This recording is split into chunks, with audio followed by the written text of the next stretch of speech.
আজকে ভিয়েতনামের আরেকটা সুন্দর রোমাঞ্চকর অভিজ্ঞতা না দেখালেই হচ্ছে না। আমরা একটা বোট রাইডে গিয়েছিলাম ট্যাংকক বলে একটা ভিলেজে। সেটা খুবই সুন্দর।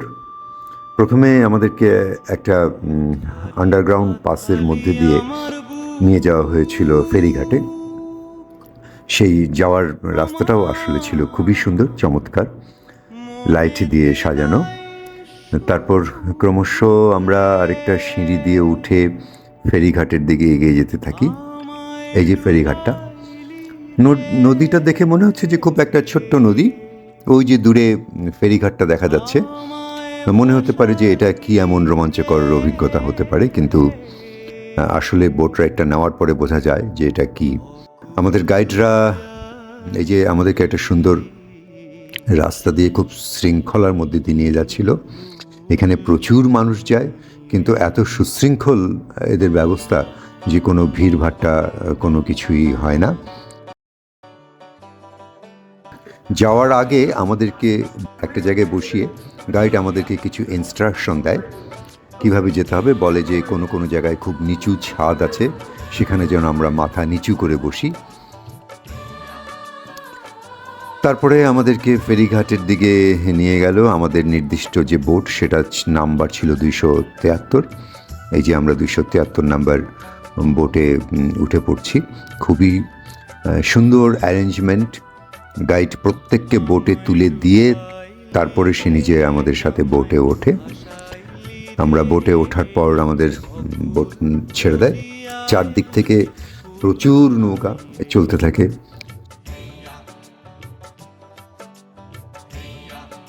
এই যে আমাদের পাশের নৌকাটা, আমাদের নৌকার ছবি আমরা তুলতে পারিনি যেহেতু নৌকার মধ্যেই ছিলাম। চারিদিকের দৃশ্য খুবই সুন্দর। দেখতে দেখতে আমরা এগিয়ে যেতে থাকি। কিছু কিছু জায়গায় কতগুলো স্থাপনা ছিল, কিছু কিছু জায়গায় আমাদেরকে নামিয়েছিল। সেগুলো নিয়ে অতটা আর কিছু বলতে চাই না। এটা যে মূল আকর্ষণ, সেইখানে ফিরে আসি। কিছু দূর যাওয়ার পর হঠাৎ আমরা দেখতে পেলাম, দূর থেকে তো অনেক পাহাড়ই দেখতে পাচ্ছি, কিন্তু দেখলাম সামনে এই পুরো নদীটা যেন একদম ব্লকড হয়ে আছে। একটা ডানে বায়ে যেদিকেই তাকাই একটা পর্বতমালা টাইপের একটা কিছু, বিশাল একটা পাহাড়। এই পাহাড়েই মনে হচ্ছে যেন নদী শেষ। নদী তো এরকমভাবে শেষ হয়ে যেতে পারে না, কিন্তু নৌকো এগোতেই থাকছে এগোতেই থাকছে, তার ফেরার কোনো নাম নেই। এখান থেকে যে নৌকো ফিরে আবার পেছনের দিকে যাবে সেরকম নয়। এই যে সেই বিশাল পাহাড়টা, মনে হচ্ছে যেন এই পাহাড়টা ভেদ করে নৌকাটা চলে যাবে। হ্যাঁ, আসলে সেভাবেই যাবে। তো পরে আমরা বুঝেছিলাম কিভাবে যাবে। এই যে একটা ফাটল দেখা যাচ্ছে পাহাড়ের মধ্যে দিয়ে, এই ফাটল দিয়ে ক্রস করে নৌকা চলে যাবে। তো এই যে বিভিন্ন দিক থেকে, বিভিন্ন ঘাট থেকে যে নৌকোগুলো ছেড়েছিল সব এখানে এসে জড়ো হচ্ছে। আমরা ক্রমশ এই ফাটলের মধ্যে ঢুকে যাব। এইটাই এই বোট জার্নির প্রধান আকর্ষণ। এখন থেকে আমি আর সরাসরি ভয়েস দিচ্ছি না, কোনো মিউজিক দিচ্ছি না। গুহার ভেতরে ঢোকার পর প্রকৃত যে শব্দটা, সেটা অন করে দিচ্ছি। সেটা না হলে এটার ফিলিংসটা পাওয়া যাবে না, এবং সবাইকে বলবো এটা হেডফোন দিয়ে শোনার জন্য।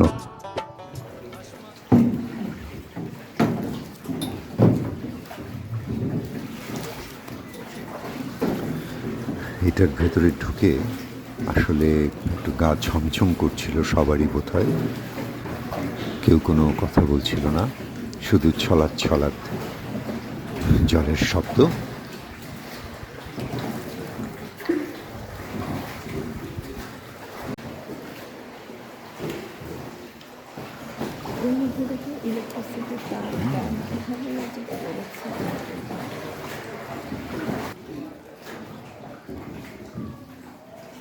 এটা দেখো,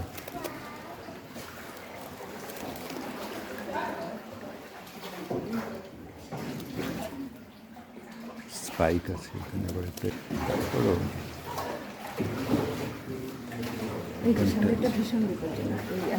হ্যাঁ, মাছের দোকানটা হয় দেখো একদম এখানে বসে পড়তে হয়। বসে পড়ে নিচে নিচে হয়ে যাও।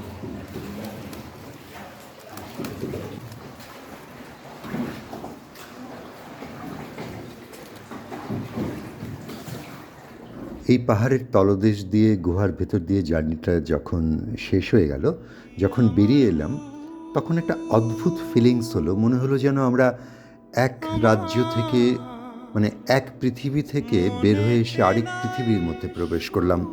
অনেকটা সেই ছোটোবেলায় পড়া এলিস ইন দ্য ওয়ান্ডারল্যান্ডের মতো এক জগৎ থেকে যেন আরেক জগতে প্রবেশ করছি।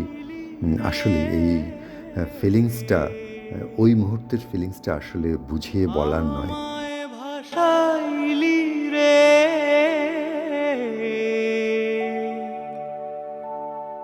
অকুল দরিয়ায় বুঝি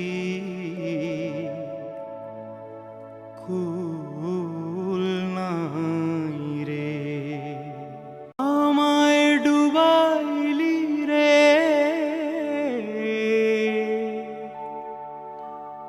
আমায় ভাষাইলি রে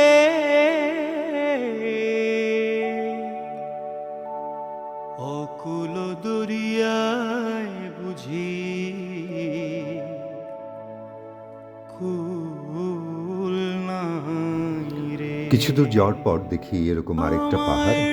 যাত্রাপথে আমাদের এরকম 3টা পাহাড় পড়েছিল, এক একটার এক এক রকম দৃশ্য। আমায় ভাষাইলি রে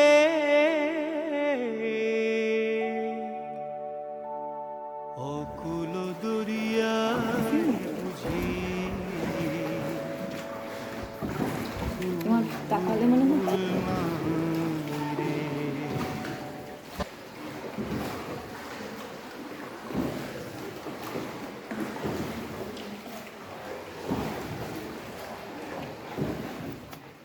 কিছুক্ষণ যাওয়ার পরই সামনে দেখি এরকম আরেকটা পর্বত। এটা একদম পুরোপুরি পাথরের তৈরি। এটা মনে হলো আরও চিকন, এবং এর মধ্যে দিয়ে আবার আরেকটা রাস্তা। এই রাস্তাটা ছিল আরেকটু বিপদসংকুল। আমাদেরকে যে গাইড বলছিল মাথা নিচু করে চলতে হবে, সম্ভবত এই জায়গাটার জন্যই। না, আমি সেজন্য তো একদম বুঝতে পারছি যে বুঝতে পারিনি, দেখতে পাচ্ছি না। একেবারেই নিচু, দেখো ডেঞ্জারাস। ঠিক ওই পয়েন্টগুলোতেই আলো আছে, বুঝতে যে এই কারণে হলে দেখতেই পাবে না। সামনে আছে, সামনে আছে।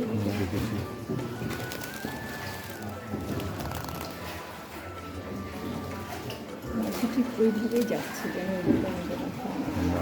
আমায় ভাষাইলি রে অকুল দরিয়ায় বুঝি কুল নাই রে, কুল নাই সীমা নাই অথই দৈরার পানি, আর দিবসে নিশীথে ডাকে দিয়া হাত ছানি রে অকুল দরিয়ায় বুঝি কুল নাই রে, আমায় ডুবাইলি রে আমায় ভাষাইলি রে অকুল দরিয়ায়